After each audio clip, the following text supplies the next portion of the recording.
Bonjour à toutes et à tous, on est mardi 13 mai, il est 9h30 et on démarre comme chaque matin une nouvelle revue de marché Ishimoku.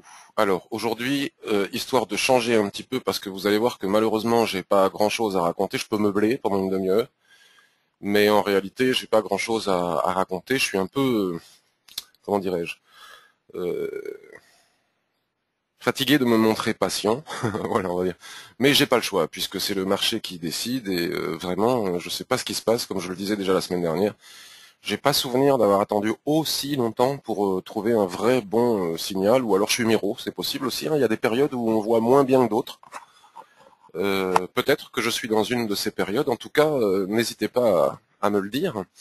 Notamment par exemple, vous voyez hier sur le blog, il y a un jeune homme commentaire du billet. Il y a un jeune homme.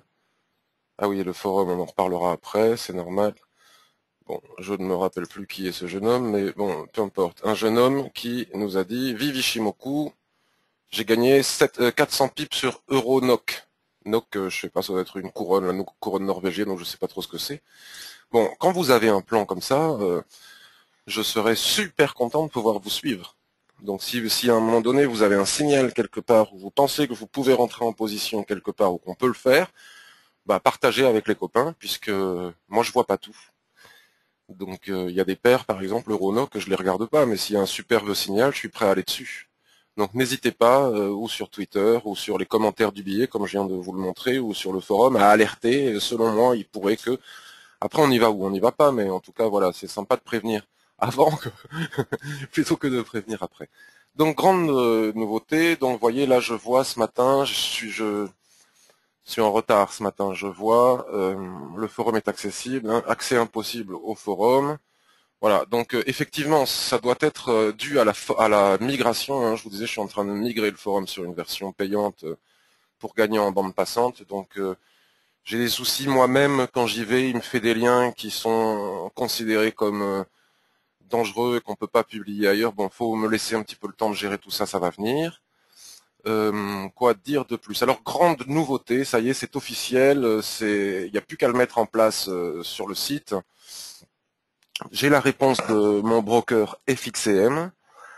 Donc ils sont venus vers moi pour me proposer un partenariat.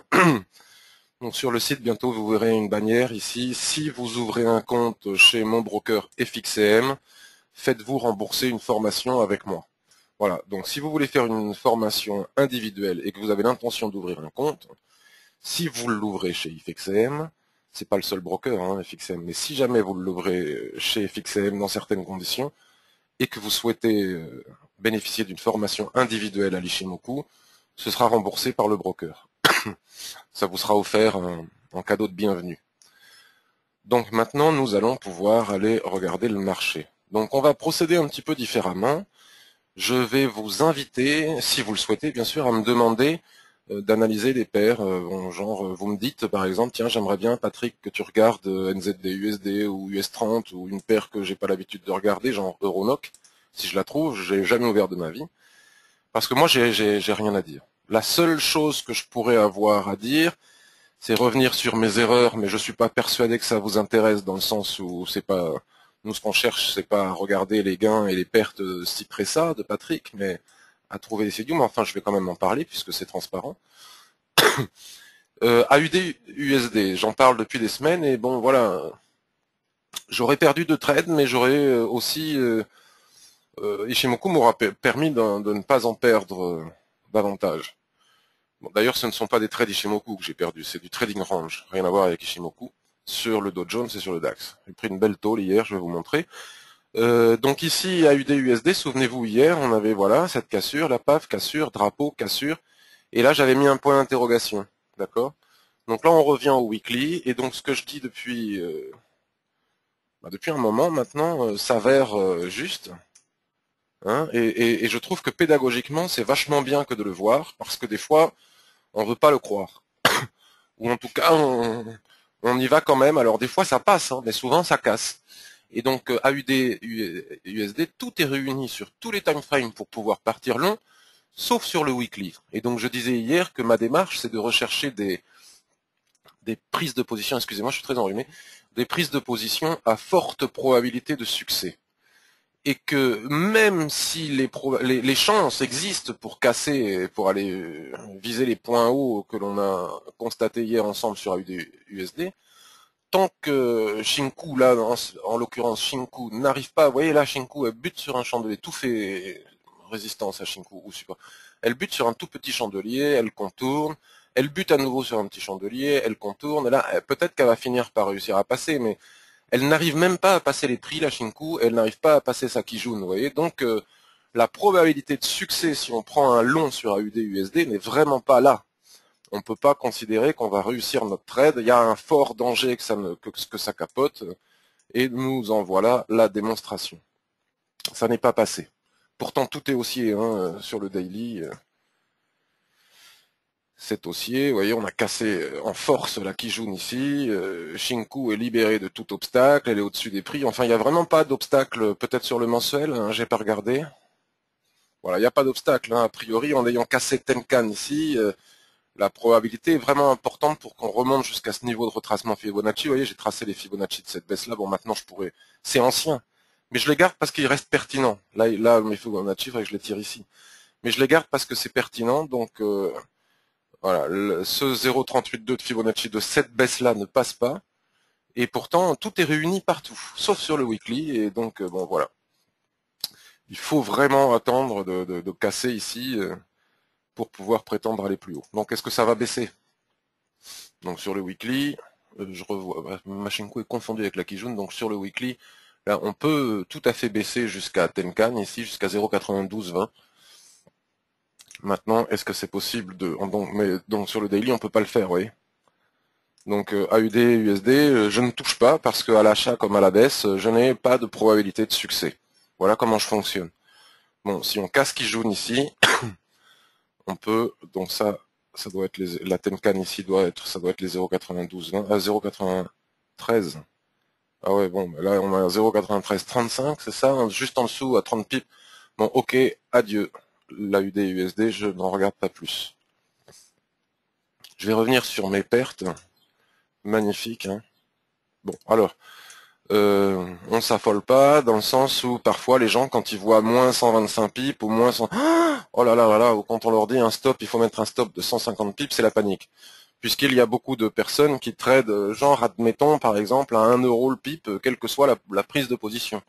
Qu'ils aillent chercher 50 pips, qu'ils aient 20 pips de stop ou qu'ils en aient 300. Donc effectivement ça fait très peur. Mais lorsqu'on a un money management, je dis ça pour les débutants, les autres le savent parfaitement bien.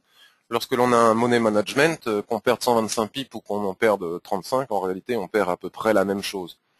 Je dirais même moins parfois, parce que là, j'y vais vraiment pas avec beaucoup de levier. J'adapte à mon money management la taille de mon lot. Je traite 2% de mon capital par trade, donc j'adapte. Donc si j'ai 126 pips, je fais 126, 2%. Je vois à quoi... Mince. Enfin voilà, j'adapte la taille de mon lot à la taille de mon stop pour ne jamais dépasser 2% de perte. Donc que je perde 50 ou que je perde 126, c'est la même chose. Bon, ceci dit, en pips, c'est gros. J'ai perdu 126 pips. Bon, la raison est simple, elle est claire et basique. Le range a cassé par le haut sur le Dow Jones et sur les indices. Et il n'y a rien à faire, ils ne veulent pas baisser. Bon, c'est la première fois que ça m'arrive sur les indices depuis très très très longtemps. Après coup, on peut toujours se remettre en question. C'est bon. Après, il faut pas non plus se flageller. Peut-être qu'il aurait été plus pertinent. D'ailleurs, j'avais pris ici 135 pips. J'ai pas été jusqu'à haut, mais j'avais pris 135 pips. C'est sur les résultats. J'ai mis à jour mes résultats. Vous pouvez les consulter. Plus pertinent sans doute, comme on me l'a fait remarquer hier. Mais quand on perd un trade, après les gens sont très gentils et ils disent oui, mais vous auriez dû faire ci, vous auriez dû faire ça, blablabla, blablabla. C'est pas faux. Que dans le sens de la tendance, c'est certainement plus pertinent, puisque c'est aussi. Mais enfin bon, vous voyez, là, ça avait bien fonctionné. Je pense que la principale erreur, c'est que en range, il y a une règle, c'est que lorsque donc on est en trading range, on ne tient pas compte des droites de l'Ishimoku, ça je l'ai déjà répété 150 fois, on voit bien qu'elles sont traversées comme dans des passoires. La règle, c'est les rotations, ce qu'on appelle des rotations à l'intérieur du range. Bon, déjà, ce range n'est pas super propre, il a fait qu'un aller-retour ici, mais enfin, c'était justifié de vendre ici. Je remets pas en question ma vente, c'était justifié, c'est juste que le trading c'est pas une science exacte, j'ai perdu. Par contre, vous voyez, on va d'une borne à l'autre, et parfois, on se met à faire une rotation partielle au niveau de l'équilibre, qui est représenté souvent par Kijun ou par les nuages, en tout cas le milieu du range. Et là, lorsque l'on a fait cette rotation partielle, ça aurait dû me mettre déjà ici, quoi. Déjà cette rotation partielle, bon, comme ça n'a pas cassé, je suis rentré là. On refait une rotation partielle, ça aurait dû me mettre la puce à l'oreille. Ça aurait dû me mettre la puce à l'oreille parce qu'une rotation partielle à l'intérieur du range, c'est souvent un signal comme quoi ça pourrait casser dans le sens, voilà, ça descend pas, donc c'est bon. Et c'est exactement ce qui s'est passé. Bon, c'est ballot, puisqu'ici j'étais à plus 165 pips, et à l'arrivée je me retrouve à moins 126 pips.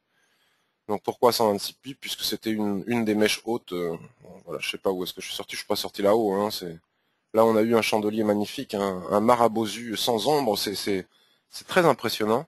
16 570, c'est plus de 120 pips. 120 pips, 120 pips dans la journée, c'est dingue. Voilà. Donc record historique de tous les temps, tout va bien. C'est merveilleux. Il y en a qui nous demandent de nous serrer la ceinture pendant que les dividendes, les actionnaires, eux, ils n'ont pas de soucis. Bon, enfin, on ne sait pas de politique. Voilà, la seule chose qui... Donc c'est un signal d'achat. C'est très clairement un signal d'achat. Donc ça, maintenant, tout le monde l'a vu. Je vais arrêter de me faire du mal, je vais l'enlever. Voilà. Ouf, ça va beaucoup mieux. Il y en a un autre à regarder. Donc ça, c'est un signal d'achat. Voilà. Magnifique, hein, avec un marabosu comme ça. C'est un très beau signal d'achat.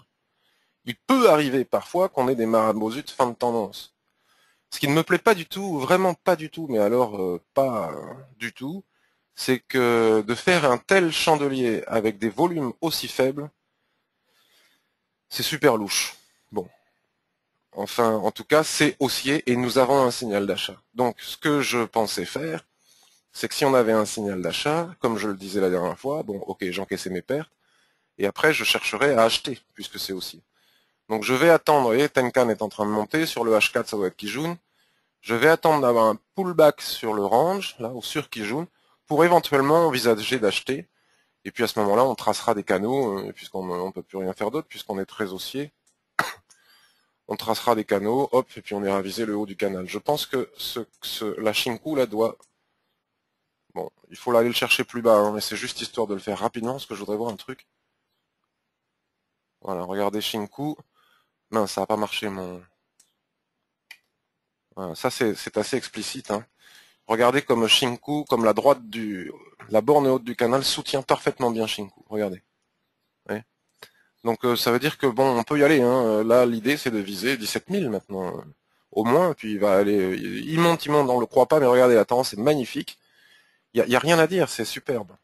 Bon, ça diverge toujours un peu, mais par contre, ça manque totalement de volume. Ça, c'est une telle poussée, une telle cassure sans volume, j'ai du mal à interpréter. Je sais pas. Soit plus personne n'y touche et donc ça monte tout seul. Sur le H4, vous voyez ce que je vous disais, Shinku est en train de monter au-dessus du range, et puis on va pouvoir s'appuyer dessus pour éventuellement partir long. Voilà, là on va attendre que... Bon, là ça s'essouffle, il n'y a vraiment pas de volume. Ça me plaît pas du tout. Je sais pas s'il y a des statistiques aujourd'hui, je n'ai pas regardé le calendrier économique, en tout cas je fais rien avant de le regarder. Le DAX, donc même combat, donc là par contre il y a une vraie erreur de trader. Donc là j'ai été très mauvais sur le coup, non pas parce que j'ai perdu un trade, mais bon, je multiplie les risques, c'est complètement stupide, je comprends toujours pas comment j'ai pu faire une chose pareille. Donc quand je fais des choses complètement idiotes et que vous le voyez, vous pouvez me le dire, hein, ça me dérange pas. Hein. Au contraire, au contraire. Lorsqu'on est long sur un indice, en général, on évite de l'être sur un autre, puisqu'ils sont totalement corrélés. D'autant que les indices américains, s'ils montent, le DAX et le CAC 40 montent, s'ils baissent, les autres baissent. Ok. Donc je monte, entrer dans le range sur l'US 30, je m'emballe, j'ai un coup de cupidité, je vois que je suis au-dessus du range ici, vous voyez, j'ai shorté ici le haut du range, là je vais agrandir pour que vous voyez bien.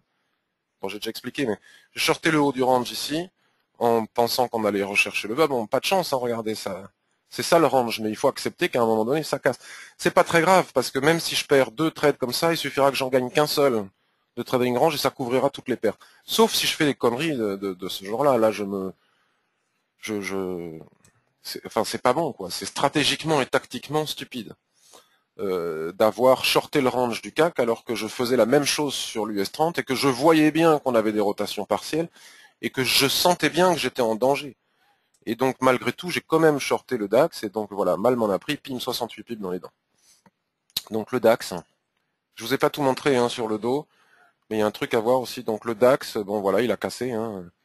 C'est dingue, parce qu'on est sur des plus hauts, on fait des pendus, des superbes signaux de retournement en chandelier japonais, mais rien n'y fait. Rien n'y fait. Ça monte, ça monte, ça monte, et on se demande si ça s'arrêtera de monter un jour. Sur le Dow Jones, un truc que je n'ai pas vu, mais après c'est toujours facile de voir après coup. Je suis repassé sur le Dow Jones, là. Je me mets en mensuel, parce que ça peut vous être utile. On a des fois tendance, quand on est emballé, comme ça, on voit le range, et puis on a la tête dans le guidon, et puis du coup on oublie de voir des choses. Et moi, ce que j'ai oublié de voir, c'est cette magnifique droite de tendance sur le mensuel. Elle est très belle, avec un point central, un point ici, un point ici. Elle est vraiment magnifique.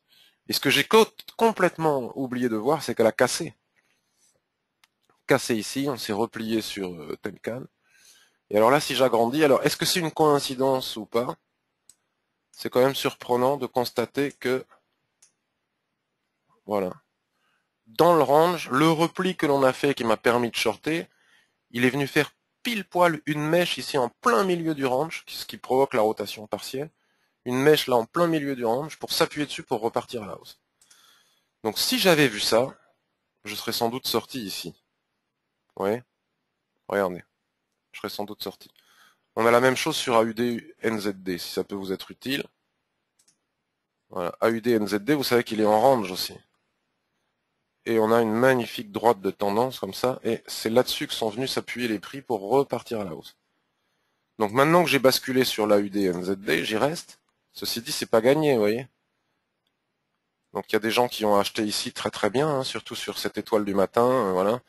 Hop, on casse la droite, rotation partielle, donc ça met la puce à l'oreille, c'est la première fois qu'on fait une rotation partielle, vous voyez. Rotation partielle, la probabilité de casser par le haut est là. Bon, pour le moment, ça ne casse pas. Et tant qu'on ne casse pas ici, il n'y a rien à acheter. On pouvait acheter ici et là on prenait les bénéfices. Voilà. Donc je reviens sur les indices pour essayer de voir si nous aurions une possibilité d'achat sur le DAX. Donc voilà, c'est incroyablement haussier, c'est magnifique. Hein. On a tout pété, hein. Ouais, ce chandelier. Oups. Bon là maintenant on est condamné à attendre le repli. Je suis épaté que ça ait autant de force que... Je sais pas ce qui... Bon voilà, c'est comme ça. On cherche pas à savoir. Il faut accepter. Donc là c'est pareil, il faut attendre un pullback pour éventuellement partir long et aller chercher des achats. Celui qui est en retard, comme d'habitude, et qui pourrait donner un signal d'achat, c'est le CAC. Notre ami le CAC. Il m'est déjà arrivé de l'acheter en H4 par le passé. C'est dur parce que je short le range et il casse. Et quand j'ai voulu acheter il y a quelque temps le CAC qui avait dépassé une résistance de ce genre-là, les 4500, je voulais l'acheter en clôture H4, genre par exemple à 11 heures. Là, si on a un chandelier comme ça, c'est une superbe opportunité d'achat. La dernière fois que je l'ai fait, on a fait une mèche, on s'est retrouvé en bas.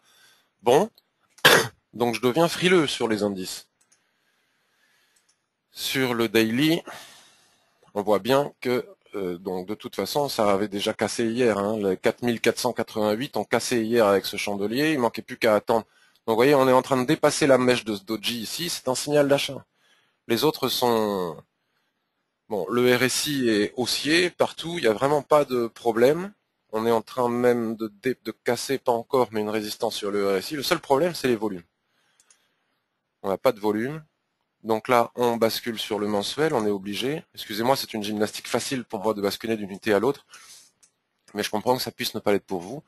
Donc on a ici cette cassure. Bon, on n'est pas à l'abri d'un repli sur les 4300, mais en tout cas, si on a une cassure daily, là, vous voyez, 4500. Bon, le prochain objectif, c'est 4668 ici, 4670. Donc là, il y a un signal d'achat selon moi. Je vais rentrer dedans, je pense. 4680. Deuxième objectif, 4800. Bon. Par contre, si on a une cassure comme ça, franchement, je risque pas grand-chose. Je vais y aller. Tant pis si je perds, je perds. Hein. Je mets le stop sous la Tenkan ici, 4475. Vous voyez, il n'y a pas mort d'homme. Hein. 4475, voire sous le plat qui jaune ici, au milieu du range. De toute façon, si on re-rentre dedans, je sortirai. Et si on a une cassure comme ça à 11 heures, j'y vais. Si je vois que vers la clôture daily, on s'approche de la clôture daily et que on fait une mèche et qu'on est en train de re-rentrer dedans, je sors, sans état d'âme, parce que ça voudra dire que tous les autres ont cassé. Et bon, et je vais voir aussi s'il n'y a pas des statistiques avant d'y aller. puisque les autres y vont. Alors on regarde le SP500 aussi. Le SP500 que je montre jamais, mais qui c'est bon, le SP500 magnifique. Vous voyez, j'ai pas mis Ishimoku parce que je le regarde pas souvent, mais qui est magnifique. 1899. Bon, autant dire que c'est... Il faut voir ce qui se passe là aux alentours des 1900. Ça c'est... comment s'appelle-t-il notre copain El Matador qui nous a... Voilà, c'est cette mèche-là, si elle est cassée à 1900, à mon avis, regardez comme cette tendance est belle. C'est parti mon kiki, hein, on va chercher de nouveaux records. Hein. On va chercher de nouveaux records. Bon, il faut attendre de casser les 8900 et je rentre sur le CAC. GBP AUD, je crois que c'est la seule opportunité que je puisse voir sur le Forex aujourd'hui, parce que tout est archi mou en range, il n'y a vraiment rien à faire, c'est très chiant. Voilà. GBP AUD. Alors, GBP AUD et encore que, hein. Donc super baissier, ok, retracement Fibonacci de toute la baisse, ok, on passe au-dessus du nuage, on le recasse, on s'appuie ici. On doit avoir ici un support sur le daily ou sur quelque chose comme ça. Voilà, Kijun. Ah merde, elle est là, Kijun, maintenant. Bon, il faut la matérialiser, on est obligé. Ah bon, mais ce que je pensais être une opportunité de... Bon, c'est caca. Vous voyez, même un tout petit chandelier, on dit parfois que les chandeliers, s'ils sont petits, sont plus facilement traversables par Shinku. Regarde, un tout petit chandelier renvoie Shinku par le haut. C'est incroyable, ça paraît ésotérique, mystérieux, mais c'est un constat, un tout petit chandelier, hop, ça passe pas, quoi. C'est le seul frein que l'on trouve. Donc voilà, j'ai tracé ici toutes mes droites de Platencan, toutes mes droites, donc je bascule sur le H4, je cherche le signal. Donc je pensais que le repli, ici, vous voyez, sur Kijun, et Shinku sur sa SSB, pourrait être une opportunité dans ce début de tendance. Voilà. Bon, en plus, c'est pas loin de... Dans ce début de tendance, pourrait être mise à profit pour vendre, donc 1,80-81, et aller chercher au moins 1,80-20, pourquoi pas, ici, 1,80-20, ou ici 1,80-33. Voilà. Bon, de toute façon, il faut attendre 11 heures, parce qu'on ne sait pas si... Donc là, du coup, comme c'est du très court terme, donc on a vu que ça c'était Kijun, donc, daily, donc c'est un frein. Hein. Donc là, on va aller affiner tout ça sur le H1. Bon, on a un superbe sommet en pince là, tout de suite, il est quelle heure? 9h52, on est sur le point de faire un magnifique sommet en pince au niveau de la SSB ici. Vous voyez, comme Shinku n'est pas passé, elle est pertinente la Shinku, là c'est terrible, sur le nuage. Magnifique sommet en pince au niveau de cette résistance. Avalement en cours, hein, il nous reste 5 minutes. Avalement en cours, 0,96. Bon, si je veux vraiment affiner, il faudrait que j'attende de passer sous les prix ici à 1,79,90 pour aller chercher 1,79,80. C'est pas... Hein. Et là, est-ce qu'on peut rentrer? Bon, ok, bon, j'oublie, c'est pas... Au niveau de mes probabilités, sur le H4, on peut le faire. Hein. On n'est pas obligé de regarder le H1. Donc sur le H4, 1,80,81. Donc là maintenant on est à 1,80,55, 1,96, ça s'amoindrit. Bon, on a plein d'obstacles sur le H1. Je pense qu'il va être beaucoup plus pertinent d'attendre de casser tout ça, d'attendre d'être sous les 1,79,80 et sous les 1,79,80. Vous voyez, c'est la marque qu'on avait marquée hier. Hein. Vous voyez, c'est pas passé, on a fait une mèche. On voit bien que c'est un support important. Sous les 1,79,80, on va chercher 1,79,40, puis 1,79 je sais pas combien. Voilà. Je vois rien d'autre, donc je regarde vite fait. USD CAD, bon, il n'y a rien à faire, hein, voilà, il n'y a rien à faire, on est coincé, sur les weekly, on est coincé partout. USD HKD, j'y suis depuis 3 millions d'années, ça va bien finir un jour par marcher. Euro CAD, ah, alors si on a un repli ici, 1,5070, est-ce qu'on peut... Voilà. Bon. Alors là, on est en train de faire une étoile du matin, il y a des SSB ici, il n'y a rien à faire. Euro AUD, bon, il rebondit. Tiens, là, j'ai essayé de vendre hier, j'ai oublié de vous le dire, ça, j'ai perdu 10 pips, je crois. Mais c'est, voilà, je suis rentré ici, mais, ouais, on l'avait dit, mais c'est nul, encore une fois, je suis vraiment pas bon, là, depuis 2 jours, depuis quelques jours. Bon, pourquoi pas, mais c'était avec un ratio tout petit, bon, voilà, ça a rebondi sur ce support, hein. On avait dit que si on cassait ce support, on pouvait aller chercher celui-là, bon, on fait un creux en pince et on rebondit. Donc là, c'est pareil, il faudra voir ce qui se passe une fois qu'on arrivera ici. Euro USD, ben voilà, c'est encéphalogramme plat.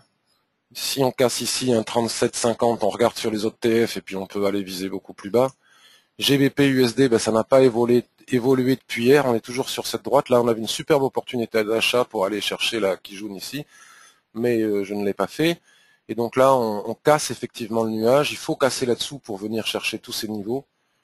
AUD USD, on vient de le faire. NZD USD, ben, il suffit de regarder le graphe comme ça, range total, et puis on n'arrive même plus à aller... c'est intradable. USD JPY, ben, il est toujours dans son rectangle, vous voyez, que je vous ai montré, qu'on a regardé ensemble hier. Il est toujours dans cette espèce de rectangle avec les nuages complètement plats, il n'y a véritablement pas de tendance. On monte en haut, là on a beaucoup de mal à descendre, on remonte. Bon, ben, la probabilité est importante de monter une fois à 103. Mais bon, vraiment, là, je vais attendre de casser soit de faire un soulèvement ici, je reshorterai, hein, comme d'hab, toujours le même plan. Euh, euh, si on casse les 103, on a sans doute un signal vers les 104, et si on casse ici les 120-30, ben à ce moment-là, on regardera, mais là, il y a vraiment rien à faire. NZDJPY, j'ai lu un analyste que j'aime beaucoup, qui disait qu'il fallait différencier les paires en yens. Je suis pas du tout d'accord, mais alors vraiment pas du tout d'accord, mais je respecte tout à fait son point de vue. Tant que l'USD JPY ne donne pas un signal clair d'achat ou de vente, c'est même pas la peine de trader les autres paires en yens. Elles n'iront pas bien loin, ni à la hausse, ni à la... Donc là, on avait par contre un superbe signal, on l'a vu hier, Kijun réuni sur une traîne, et puis on est simplement en train de monter là-haut. Donc ça fait beaucoup de pips, ça fait... Là, il y avait une belle opportunité. 171,43, on aurait déjà fait plus de 100 pips. Maintenant, si l'USD JPY casse ici, on a une opportunité d'achat, voilà, mais même si on casse ici, je ne crois pas qu'on puisse aller bien loin tant que l'USD JPY n'aura pas cassé les 103. Euro JPY, ben, même combat, hein, vous voyez, ça baisse. Là, on a théoriquement des signaux de vente, mais on voit bien qu'on ne peut pas les différencier puisque ça remonte aussitôt, puisque l'USD JPY est en train de monter. Et les indices, on vient de les voir. Donc voilà, j'ai fait le tour de la question. C'est pas mirobolant. Faut que je marque ma perte euro AUD, j'avais oublié, 10 pips.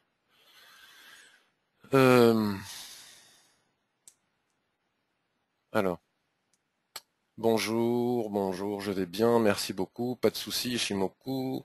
Excuse-moi pour le retard, mais Yvon, je t'en prie, tu es libre de rentrer à l'heure que tu veux. Ouvrir une rubrique alerte, oui, c'est une très très bonne idée, ça, Serge, très très bonne idée sur le forum. Le forum est-il déjà ouvert? Ben, faut que j'aille voir, là, je suis un peu en retard. Bravo pour ton partenariat avec FXCM, tu concurrences la grande copine Madame Karen Pelwal. Oui, je concurrence pas Karen Pelwal. Et puis en plus, c'est pas ma copine. Penses-tu que AUD USD peut descendre jusqu'au nuage? Ben, AUD USD. Alors en quel TF penses-tu qu'AUD USD puisse descendre jusqu'au nuage? Ben, si c'est sur le daily, j'en sais rien du tout. Ah, j'ai un blocage ici. Je sais rien du tout. S'il faut déjà casser tout ça, quoi. Il faut déjà casser tout ça. Peut-être c'est sur le H4. Oui, je le pense. Je pense qu'AUD USD puisse descendre au moins jusqu'ici. Vous voyez? Mais, voilà, là c'est vraiment le support important. Puis si on passe à travers, après on commence à avoir des signaux de vente.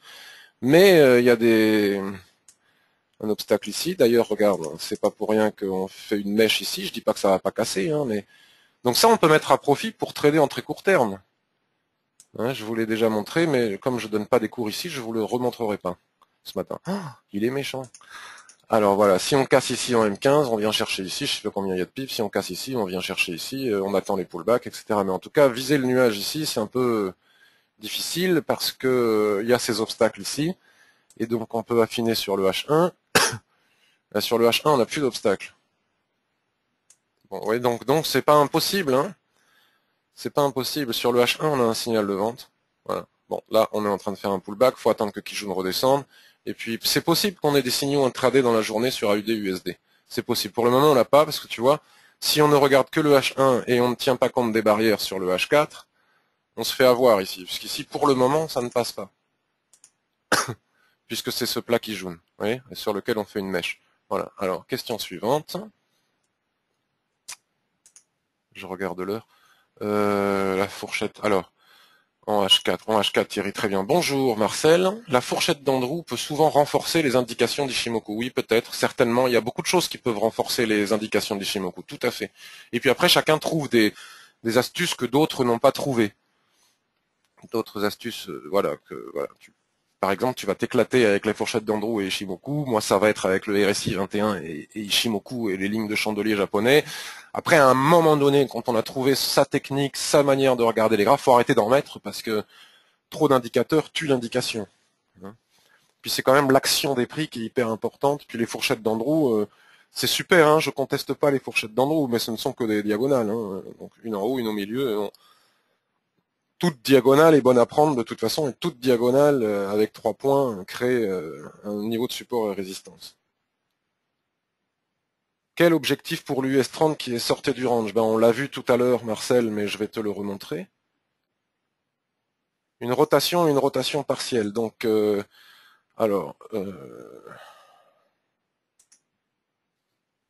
va commencer par ça. AUD, NZD. Très vite fait, hein, parce que ce sont des revues de marché, pas des cours. Voilà, là nous avons un range, un rectangle. À l'intérieur de ce range, une rotation, une rotation, une rotation, une rotation, une rotation partielle, danger de casser par le haut.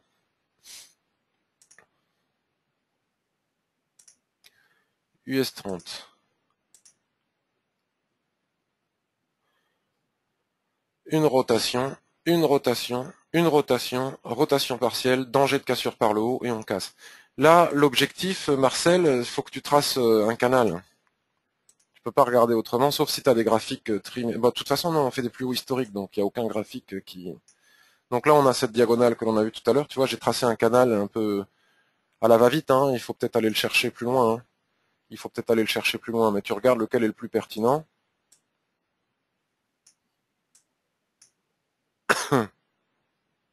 Voilà, et là, tu auras tes objectifs. Bon, voilà, faut trouver... Là, la seule chose qui m'intéresse, puisqu'on est en haut, c'est que ma droite de canal en haut est très pertinente. La preuve, Shinku rebondit systématiquement dessus. Tu vois. Donc l'objectif, c'est là, quoi. 17 000... donc sauf qu'on va pas monter en ligne droite, mais donc 17 600, et comme on va pas monter en ligne droite, 17 000, 18 000. Déjà 17 000, ça sera déjà pas mal. Voilà. Mais bon, on attend un pullback parce que je me méfie. Comme je disais, tu étais peut-être pas là. Ce genre de cassure sans aucun volume, c'est très louche. C'est très louche. Donc la rotation, c'est bon. Ziu à 11 heures. Bon, mais merci beaucoup. Nous avons une information importante. Le Ziu à 11 heures. Indice haussier sans volume. Nicolas Chéron interprète ça comme un short qui peut. Oui, non, mais... Ok. No comment. Bonjour Patrick. Merci pour la qualité des webinaires. Merci beaucoup Yves. En ce qui concerne la gymnastique sur les unités, j'ai fait un document pour expliquer cela sur le forum rubrique ressources Ishimoku. Donc, n'hésitez pas à y aller. Il y a aussi la possibilité, moi je le fais pas, mais d'afficher plusieurs time frames sur un même graphique. Comme ça, vous avez tous les nuages. Je vais essayer, parce que j'ai reçu un mail d'un monsieur qui explique ça très très bien. Donc il y a aussi cette possibilité. GBP-AUD, j'ai shorté ce matin 1,83, 1,80, 70. Stop loss 25 pips, car il y a une harmonique pattern. Oui, mais les harmoniques pattern avec Ishimoku, je fais pas non plus, donc je peux pas te dire. Mais en tout cas, donc tu as peut-être tout à fait raison d'avoir fait ça. Vous voyez, certains disent les fourchettes d'Andrew, d'autres les harmonic patterns. Bon, moi je fais pas parce que GBP AUD, peut-être, hein, mais tant que tu n'as pas cassé ces niveaux, tu as shorté à combien 1,80, 75, donc tu es déjà à plus 20 pips. Bon, là, c'est évident que le stop, il faudrait que tu le mettes à 1,80, au-dessus de la trend, là. Au-dessus de la droite, parce que 70 pips, c'est limite, hein, tu peux te faire sortir même jusqu'ici. Mais enfin, c'est très bien, il y a un avalement, il y a un sommet en pince, c'est très probable, mais bon, tant qu'on n'a pas cassé cette zone, harmonique pattern ou pas, selon Ishimoku, la probabilité de réussite du trade n'est pas très importante, même si ça peut, puisqu'on ne va pas rentrer alors qu'on a des supports hein, au niveau des prix, au niveau de l'Ishimoku, Kijun et SSB, on amoindrit nos possibilités de réussite, et on est en train de rebondir sur Tenkan, donc méfiance.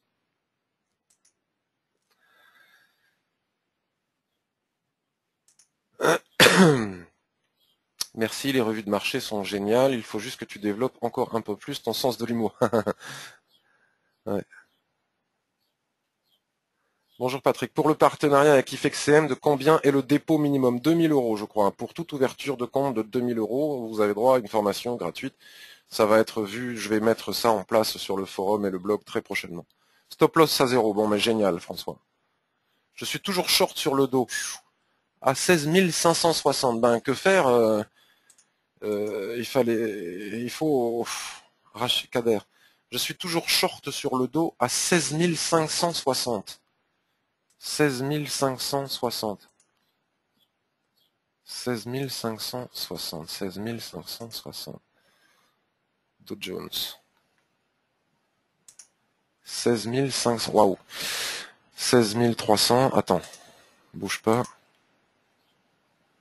16 560. Oui, ben c'est voilà, tu as shorté le haut du range, très bien, mais donc que faire? Ben, il faut mettre des stops, Kader. Il faut pas accepter il faut encaisser ses pertes. Il faut accepter d'encaisser les pertes. Le problème, Kader, il est dans ta façon de trader, dans ton money management. C'est-à-dire que il faut mettre un stop.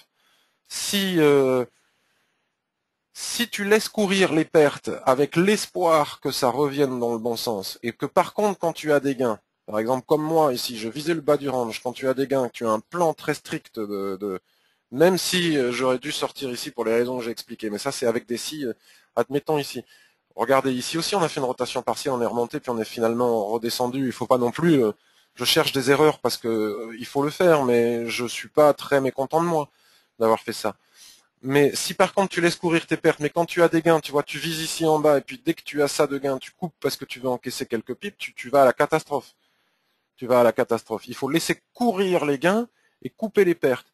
Donc là, le plus haut que l'on ait fait dans ce range, c'est cette mèche ici. C'est cette mèche. La mèche de cet avalement. Donc c'était le stop. On peut effectivement le mettre à quelques pipes au-dessus. Mais là, moi, j'ai été stoppé, quoi, et j'encaisse ma perte. Je prends 120 pipes dans les dents, mais je vais pas.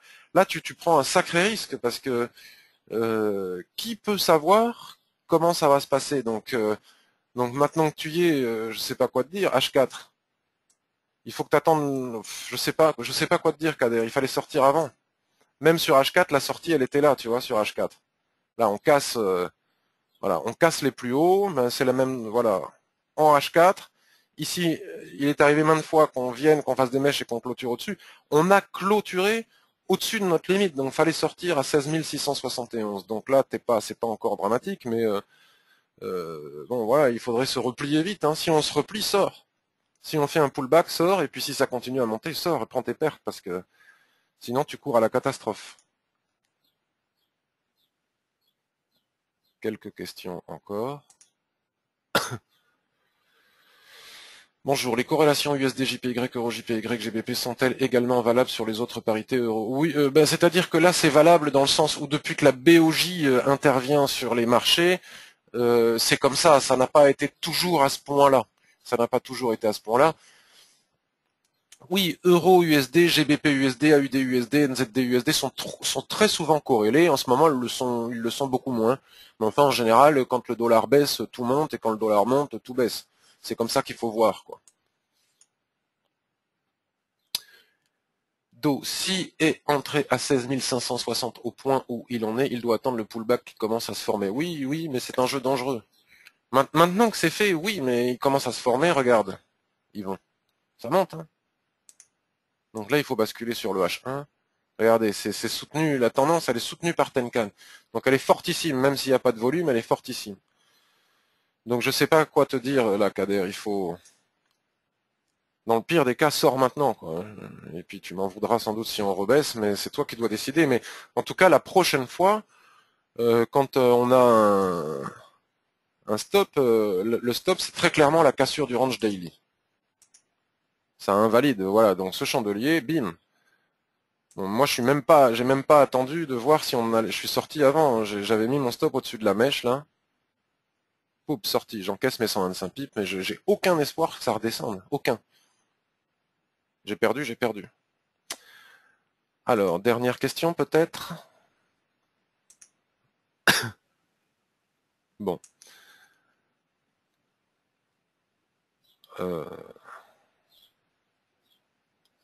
Voilà. Donc écoutez, je